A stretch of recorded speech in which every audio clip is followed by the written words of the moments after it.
2012 সালে 17 এপ্রিল নিখোঁজ হন বিএনপি নেতা ইলিয়াস আলী। তাকে কে গুম করেছে, কি পরিণতি হয়েছে তা নিয়ে এত বছর সবাই ছিল অন্ধকারে। বিএনপি নেতা ইলিয়াস আলী গুম হয়েছিলেন আওয়ামী লীগ সরকারের আমলে। সরকার পতনের পর কুখ্যাত আয়না ঘর থেকে তার নেতৃত্বে বিএনপির নেতা ইলিয়াস আলীকে অপহরণ করে হত্যা করা হয় বলে আমরা জানতে পেরেছি। এছাড়াও আরো অনেক নাম জানা এবং নাম না জানা অনেক মানুষকে অপহরণ এবং অত্যাচার নির্যাতন করার অভিযোগ তার বিরুদ্ধে আছে। বাংলাদেশের কসাই হিসেবে এই জিয়াউল হাসান হত্যাকাণ্ড থেকে শুরু করে অপহরণ, নির্যাতন, গুম এগুলোর সাথে জড়িত ছিলেন। আসসালামু আলাইকুম সম্মানিত দর্শক মণ্ডলী, দেশ ও প্রবাস থেকে কাছে ও দূরে, দেশের দূর দূরান্ত থেকে যারাই ঠিক এই মুহূর্তে আমার এই ভিডিওটি দেখছেন, সকলকে জানাই আন্তরিক শুভেচ্ছা ও অভিনন্দন। সম্মানিত দর্শক মণ্ডলী, বাংলাদেশের চলমান পরিস্থিতি নিয়ে, বর্তমান রাজনৈতিক অবস্থা নিয়ে, আগামী নির্বাচনকে কেন্দ্র করে গুরুত্বপূর্ণ আরো একটি আপডেট নিয়ে আপনাদের মাঝে উপস্থিত হয়েছি। প্রিয় দর্শক, ভিডিওর শুরুতে শিরোনাম দেখেছেন। বিস্তারিত জানতে হলে অবশ্যই ভিডিওটি না টেনে শেষ পর্যন্ত দেখতে হবে। তাই আপনাদের কাছে রিকোয়েস্ট করব, ভিডিওটি স্কিপ না করে সম্পূর্ণ ভিডিওটি ধৈর্য সহকারে দেখবেন। প্রিয় দর্শক, আরেকটি রিকোয়েস্ট করি, আপনি যদি আমাদের এই চ্যানেলটিতে নতুন দর্শক হয়ে থাকেন, অবশ্যই চ্যানেলটিকে সাবস্ক্রাইব করে পাশে থাকা বেল বাটনটি অন করে দিবেন। প্রিয় দর্শক, কথা না বাড়িয়ে ভিডিওতে একটি লাইক দিয়ে দেখতে থাকুন সম্পূর্ণ ভিডিওটি। 8 জন পুলিশ অফিসারকে ইনক্লুডিং সাবেক আইজিপি চৌধুরী আব্দুল মামুন, বরখাস্তকৃত মেজর জেনারেল জিয়াউল হাসান সহ মোট 8 জন পুলিশ কর্মকর্তাকে এখানে উপস্থিত করা হয়েছিল। এর মধ্যে শুধুমাত্র মেজর জেনারেল জিয়াউল হাসান সামরিক কর্মকর্তা। তাদেরকে 27-10 তারিখে এই ট্রাইব্যুনাল থেকে গ্রেপ্তারি পরোয়ানা এবং প্রোডাকশন ওয়ারেন্ট দুটো আদেশ আলাদা আলাদাভাবে হয়েছিল। তার প্রেক্ষিতে তাদের গ্রেপ্তার করে আজকে আদালতে উপস্থিত করা হয়। এই 8 জন ব্যক্তির ব্যাপারে তদন্ত সংস্থার কাছে প্রাপ্ত যে সমস্ত তথ্য উপাত্ত এসেছে সেগুলো আমরা আদালতের সামনে উপস্থাপন করেছি। চৌধুরী আব্দুল মামুন সাহেব জুলাই আগস্টের সময়ে বাংলাদেশের পুলিশের মহাপরিদর্শক হিসাবে ছিলেন, পুলিশ বাহিনীর সুপ্রিম কমান্ডার ছিলেন। তার নেতৃত্বে গোটা বাংলাদেশের 56,000 নিরস্ত্র নিরীহ ছাত্র জনতার উপরে গুলিবর্ষণ করে প্রায় 2 সহস্রাধিক ছাত্রকে হত্যা এবং 25 সহস্রাধিক মানুষকে আহত এবং পঙ্গু করা বা চিরস্থায়ীভাবে দৃষ্টিশক্তি হারানো বা অঙ্গহানি করার মতো অপরাধ তারা সংগঠিত করেছে। সেই কারণে চৌধুরী আব্দুল মামুন সাহেবের বিরুদ্ধে superior command responsibility, planning, preparation, order, complicit এই সমস্ত বিষয়ে আইনের যে সমস্ত ধারাগুলো প্রযোজ্য তার ক্ষেত্রে সেই বিষয়ে তার বিরুদ্ধে অভিযোগ তদন্ত সংস্থা দিয়েছেন।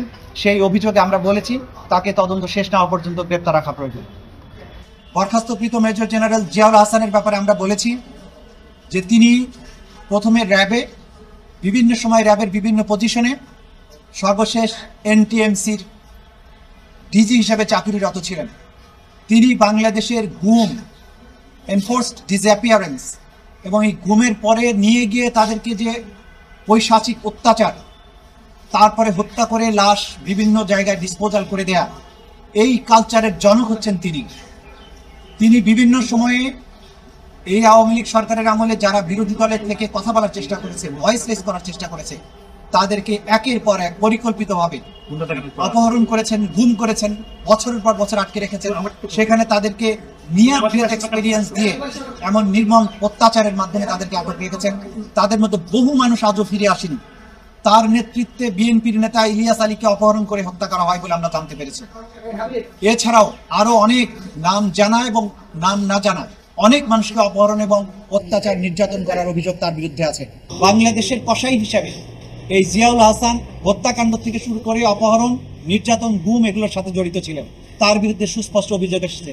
তার বিরুদ্ধে জুলাই আগস্টের যে গণহত্যা এবং মানবতা বিরোধী অপরাধ, তার বাইরেও বিগত সরকারের পুরো সময় জুড়ে বিভিন্ন সময় তার দায়িত্ব পালনকালীন সময়ে যত গুম হয়েছে সব গুমের অভিযোগের তীরটি তার বিরুদ্ধে গিয়েছে।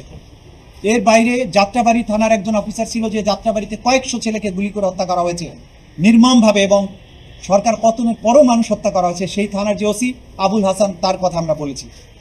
সাভার অঞ্চলের একজন এসপি, একজন এএসপি, একজন ওসি যারা আশুলিয়াতে 6টা ছেলেকে গুলি করে হত্যা করার পরে লাশ ভ্যানে মালপত্রের মতো এরকম চ্যাংদোলা করে প্রথমে রিক্সা ভ্যানে উঠিয়েছে, পরবর্তীতে পুলিশের ভ্যানে তুলে পেট্রোল দিয়ে আগুন জ্বালিয়ে তাদেরকে পুড়িয়ে নিশ্চিহ্ন করতে চেয়েছে, প্রমাণ করতে চেয়েছে যে পুলিশ ভ্যানে আন্দোলনকারীরা আগুন দিয়ে এই লাশগুলো পুড়িয়েছে।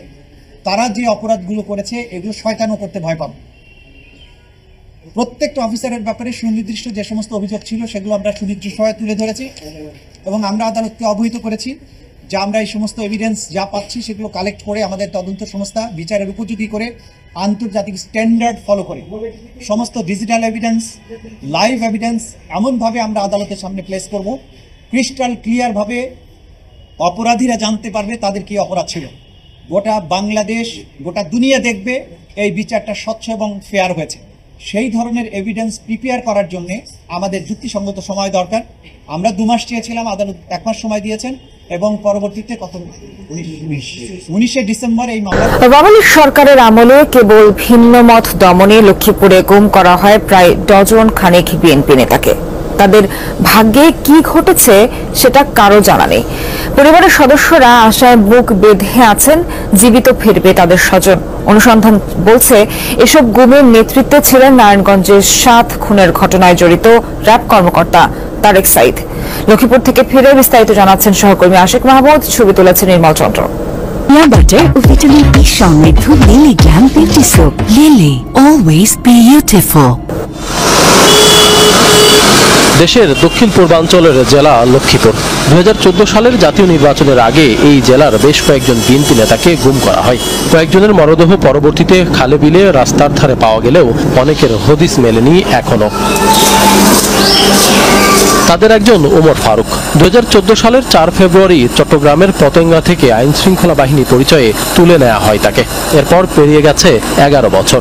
ওমর ফারুকের ভাগ্যে কি ঘটেছে? প্রিয় দর্শক, আশা করি সম্পূর্ণ ভিডিওটি দেখলেন। ভিডিও থেকে অবশ্যই বুঝতে পেরেছেন চলমান পরিস্থিতিকে কেন্দ্র করে বর্তমান অন্তর্বর্তীকালীন সরকারের প্রধান উপদেষ্টা থেকে শুরু করে অন্যান্য উপদেষ্টারা, মোট কথা যারা বর্তমান দেশ চালাচ্ছেন, যারা ক্ষমতায় আছেন, তারা সকলেই কিন্তু একটি টেনশনে রয়েছে, এমনকি চিন্তায় রয়েছে কবে তাদের পতন হয়।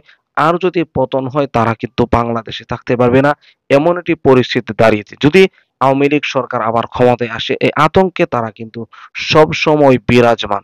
অপরদিকে নির্বাচনকে কেন্দ্র করে যে বিভিন্ন সময় বিভিন্ন সমালোচনা হচ্ছে, প্রথম দিকে কিন্তু অন্তর্বর্তীকালীন সরকারের পক্ষে ছিল শুধু আওয়ামী লীগ ব্যতীত বাংলাদেশে থাকা অন্যান্য রাজনৈতিক দলগুলো। ইতিমধ্যে বিএনপি বিপক্ষে চলে যাচ্ছে অন্তর্বর্তীকালীন সরকারে। শুধু বিএনপি নয়, আপনারা এটাও জানেন আমাদের বাংলাদেশে ছোটখাটো অনেক দল রয়েছে, গণ অধিকার পরিষদ, অপরদিকে আরো কিছু দল রয়েছে। সে সমস্ত দল তারা কিন্তু সবাই ইতিমধ্যে অন্তর্বর্তীকালীন সরকারের বিরুদ্ধে আচরণ করছেন, বিরোধিতা করছেন। কারণ একটাই, আপনারা জানেন বিভিন্ন জায়গায় বিশৃঙ্খলা, রাস্তাঘাটে যানজট, এ সমস্ত বিষয়ে কিন্তু অতিষ্ঠ হয়ে যাচ্ছে সাধারণ থেকে সাধারণ জনগণ। প্রিয় দর্শক, এই দৃষ্টিকোণ থেকে অবশ্যই ভিডিওটি দেখেছেন। এই ভিডিও সম্পর্কে আপনার ব্যক্তিগত কোনো মতামত থাকলে আপনার ব্যক্তিগত মতামতগুলো কমেন্ট বক্সে জানিয়ে দিবেন, এমনকি এই ভিডিওটি শেয়ার করে সকলের মাঝে ছড়িয়ে দিবেন। প্রিয় দর্শক, আজকের মতো এখানে শেষ করছি। ভালো থাকুন, সুস্থ থাকুন, আবারও দেখা হচ্ছে পরবর্তী ভিডিওতে।